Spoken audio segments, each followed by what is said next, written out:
The following video is a presentation of MightyOxTrading.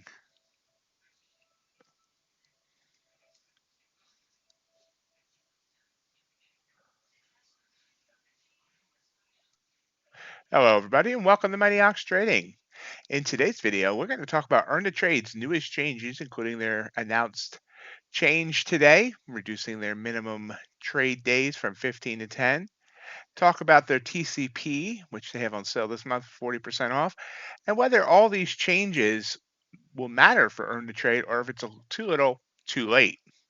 Before we get into all of that though, appreciate if you'll find this video entertaining or helpful or informational in any way. If you gore that like button, subscribe to the channel if you haven't, and hit that little bell icon so you can be notified whenever I put out a new video or go live with one of our live streams. So let's get started, shall we? So as you've probably heard, or maybe you're just hearing it for the first time, today Earn2Trade finally reduced their minimum trading days from 15 to 10. Long time coming. I've been asking for this for 2 years. So let's go over all of Earn2Trade's recent in the last couple months changes that have made them more trader friendly. Sorry, stumbled over that. They are trader friendly changes, kinda. 10 days is still too long. There's only two other firms that are still 15 days. There are no firms that I believe are 10 days. Everyone else is 8 days or less. Plus, they have a consistency rule in their evaluations. So there's really no reason for a minimum amount of days. Because, I mean, if you have the consistency rule, it's 30%. It means you can pass in 4 days. Guess what? There's no reason to just open and close a trade for 6 more days. Doesn't prove any type of trader you are, doesn't do anything for the prop firm, doesn't do anything for you.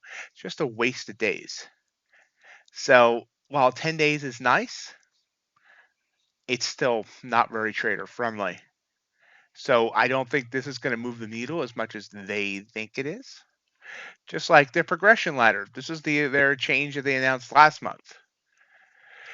Yeah, no longer fails you. Woohoo. It's a step in the right direction. But most firms just block the trade. And it's never even an issue. If you accidentally put in 10 contracts instead of one and you're only allowed to do 5, it just says order rejected. And you go on with your life. With Earn2Trade, it locks you out for the day. So that means you lose a day of your evaluation, or if you're in a funded account, you lose a day of trading, all because you accidentally fat fingered a trade. How is that trader friendly? Yeah, it's good that it doesn't fail you anymore. You don't have to waste money on a reset, or maybe go to a prop firm that's a little more trader friendly, but it's still a waste of your time. It's not trader friendly. And funded setup fees, you only charge them if you withdraw. This one I do like. You're not worried about, you don't have to worry about paying your funded setup fees if you pass the evaluation right away. You only have to pay them if you take a withdrawal. That is a positive change. I'd love to see other firms do that as well. But I will say that I believe this just keeps Earn2Trade in a purgatory that they don't need to be in, because that means they're not getting that much in the way of income. And I don't know how that sits with their bottom line. Don't know anything about their bottom line, obviously. They are a prop firm. Any idiot should be able to run a prop firm profitably with this business model. But I don't see maybe I don't still know. But this is a good trader friendly change. So I can support that one. But as I said, still not trader friendly. They're accidentally holding a trade past 450 Eastern fails you. Almost every other prop now closes out your trade, just liquidates you, doesn't hold it against you, doesn't fail you. And that, you should not fail a trade just because not fail an account, lose a funded account or anything just because something popped up and you didn't close out a trade. Daily loss limit still fails you. Now, this one is, this is a case with a bunch of other firms as well. But, topstep, it just locks you out for the day, lets you cool down. Other firms as well, just a lockout, and especially should not fail you in a funded account. There's a couple firms that does fail you in an evaluation, but once you get to funded, it doesn't. It shouldn't cost you a funded account. I do agree with the locking out for a day, let you cool down, come back the next day. That's the change they should make there. But again, it's a failure. And then, end of day drawdown in the live sim and the eval, which is good, and the day is best, except for static. But when you go over the intraday live account, they put you on on a live account, they put you on an intraday. So it's like, practicing with, I don't know, I can't come up with a good thing, but it's stupid. Keep you on the same drawdown that the eval was on. All of a sudden you're going in and you're going on a live account and you're going in with a harder type of drawdown. It just doesn't make sense. Makes people more likely to fail. And why would they want people to fail in the live account when it's actually going to cost them money? Just doesn't make sense to me. Either just do intraday so you're ready for it. It obviously doesn't hurt Apex or the other big companies that use intraday, or just use end of day. It's obviously a business model that works. Topstep is totally end of day. Why switch? Doesn't make sense to me. So next up, their trader career path. That's what we want to talk about. It is 40% off this month. It is the most unique account in futures, and it is a pretty cool concept, but maybe not as good as Earn2Trade like to think it is. And I used to think of it as more special than maybe it is. So let's look at the trader career path a little bit more in depth and see what you take from it after you hear my opinion. So here is the entire trader career path and how it works if you're not aware. It is almost gamified. You start off with the 50K account. There's a 25K TCP as well. 50K is better. It's the one that's always on sale too. It's the one that's on sale for 40% off. They know it's better, so they don't even put the 25K on sale. Start with a 50K account, reach your $3,000 profit target. Then you're funded in live sim. Reach your $3,000 there. You get your profit, and you move up to the next level, which is a 100K account. That one's intraday. Again, we switch from end of day to intraday. 100K account, reach the, I believe, $6,000 profit target, and you get bumped up again to a 200K account and a 400K account. So each time you're starting over, you take out your profit and you're starting over.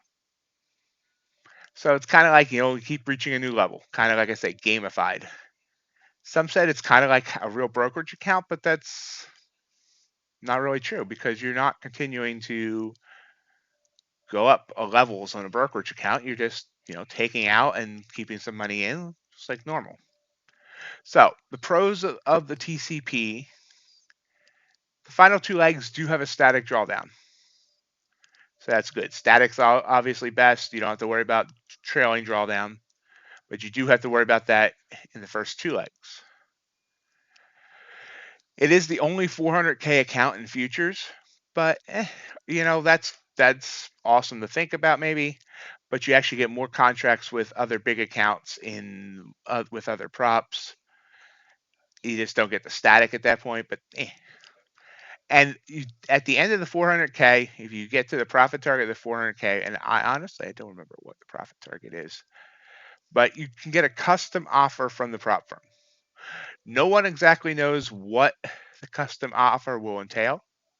Personally, if I had ever gotten there, I was going to ask for my own private jet and a date with Taylor Swift. No, but seriously, I would guess you could negotiate a higher profit split. Remember, Earn2Trade's only 80-20, one of the lowest in the industry. So maybe you can, negotiate a higher profit split, maybe 90-10, 85-15. I don't know what it is. Rumor has it some people, at least a few people, have reached that level, but I've never heard what their custom offer might be. I don't know if there's an NDA on it or anything like that, or what the deal is. But I really don't know what you could even ask for besides a higher profit split. I mean, maybe if you want more contracts, but I mean, if you're already getting 16 to 20, do you really need more contracts? I mean, I'll ask for a way to copy trade. That's what I would ask for, because Earn2Trade doesn't allow that either. So those are the pros. Now the cons, like I said, you have to start over with each level. So that means you're starting back with drawdown again. All your progress is gone. Yes, you've taken profit, but all your progress is gone, and you're starting off at a new level each time. I mean, why not just get a regular account and build it up instead of just constantly starting over? Okay, we talked about the intraday drawdown at the second level and that 80-20 profit split. It's one of the lowest in the industry. I mean, yeah, you're getting 80% at each level when you can be getting 90% or, whatever most, and there's not even 100% of a certain amount. Almost every other platform gives you 100% of your first 8,000, 10,000, 25,000. Earn2Trade doesn't do that either. There's almost no trader friendliness in this at all. And the archaic rules could cause you to lose it all. What do I mean by that? Okay, you get up to the 100K level, and you hit your daily drawdown on, the first day of it accidentally. Well, guess what? Your trader career path has just led off a mountain, and you have to start over. Well, I guess if you fall off a mountain, you're probably not going to start over. But if you accidentally leave a trade on, you're starting over. It's not.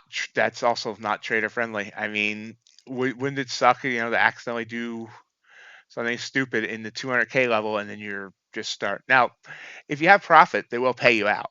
Though, you don't have to worry about losing your profit if you do something stupid. But still, don't. Why, again, there's these unfriendly trader rules could just stop you in your path, literally, the trader career path. So let's look at our conclusions from all this. Again, the changes are a move in the right direction. Can we hope they continue to maybe listen to reason and move in the right direction? We can only hope. But right now, it's still, in my opinion, not enough to be considered a top prop firm. And this hurts me to say. Let me just say this before you think I'm just here for whatever reason ragging on Earn2Trade. Earn2Trade used to be my number one. They are where I found my first home in futures prop firms. I love Earn2Trade. I've always wanted to see them be number one and stay number one. I have a passion for them. And it hurts me to see what they've become and how they've just fallen. But I can't, just my love of them kept me talking them up for a long time, longer than I should have. And I just can't do it anymore. I'm hoping they wake up. But like I said, until they wake up, until they realize that it's no longer 2019, they're going to be a second-rate firm. They're no longer a top 5 firm. They're barely hanging around the top 10. I mean, there's only like 12 that I promote. So, that's maybe a little dramatic. But still, until they wake up and realize that at this point, the whole prop firm scene is passing them by and they're just stuck in their ways, there's better options out there. And it hurts me to say that a little bit, but it's true. They should really look at what Topstep's done over the last year. This Topstep was having the same problem. They were stuck in their ways. The other props that passed them by, and starting last July, they totally revamped everything, and now they're probably number one. It's Apex versus Topstep, who's number one. It really depends on who you ask, preferences, etc. But at one point, Topstep had fallen way out of the top 5 as well, and they've totally reinvented themselves. And now everyone's excited about Topstep again. No one's excited about Earn2Trade. No one. There's nothing exciting. And yes, I realize there's 2X's in exciting there. I don't know why. But there's nothing exciting about Earn2Trade. They don't do anything exciting. They don't do anything to get traders going. I mean, look at Topstep with Topstep TV. Look at Blue Sky with their constant giveaways, their After the Bell show. Look at Apex with their Trader Bacon show. Look at all the other props that are doing something to engage their traders at topstep, I mean, Earn2Trade's doing nothing. They are just, it's like they're just trying to exist. And as long as they do that, that's all they're ever going to do again is exist and not get the attention of prop traders that are going to go elsewhere for whatever reason. So if we look at the conclusions on the TCP again, it is unique, but it's really not that special anymore. Why do an account that makes you start over multiple times? If you like the static part of it, just grab a static from Blue Sky or elsewhere. Blue Sky's probably the best static route there right now. My Funded Futures puts theirs out every now and then, so does UProfit. But just grab the static and build that up instead of starting all over each time at each level. Start with a good company, stick with that company, continue building up, continue taking profit, and form a relationship with the company that's not going to just dump you if you accidentally fail a archaic rule that no one fails you for anymore. Or just pick an account, any account, and build it with a prop firm that's more trader friendly. Again, TCP is just more levels, but I mean, if you pick up a 50K account, build it up, take out half, let half in, keep building that up, keep doing that till you have a certain balance. You have nothing to worry about anyway. No reason to have a 400K account when you can just do what you need to do and keep taking profits off of any regular account. So, I mean, the TCP has been Earn2Trade saving grace, but in 2024, really, it's not that special. Just build a regular account. So that's my thoughts. Again, if you are interested in the Earn2Trade TCP, I will put the link down below. They are still a prop firm that's going to pay you. They're one I promote. Obviously, they're still a quality prop firm, but they're not a first-rate firm. You can definitely get better deals elsewhere. Not even better deals. You don't even need those big 80 or 90% deals to find a prop firm that's going to be more trader friendly with better rules and a company that engages you and wants you to succeed. I think Earn2Trade has the potential again to be number one or top five, let's put it that way. But they're not putting the effort, they're not taking advice, and they're just not putting anything into it. It's like they just can't see past the way things used to be and hoping that they come back to that. So that's my review of the recent changes of Earn2Trade. That's my review of the Trader Career Path account. Again, if you want to do the Trader Career Path, links down there. It'll probably be fun, but not needed, in my opinion. That's it. That's my thoughts today on the Earn2Trade change for today. No, it wasn't even an April Fool's joke that they finally, after 2 years of begging, went down from 15 to 10 days. But as always, follow us on social media for all the new deals, trading stuff, and everything. Twitter, X, Instagram. Live streams every Monday through Friday on YouTube. And of course, join us in our Discord. We always have great things going there. Great conversations. That's it for now. Thank you for sticking in. This is a longer video than I normally do. We'll talk to you next time. Bye.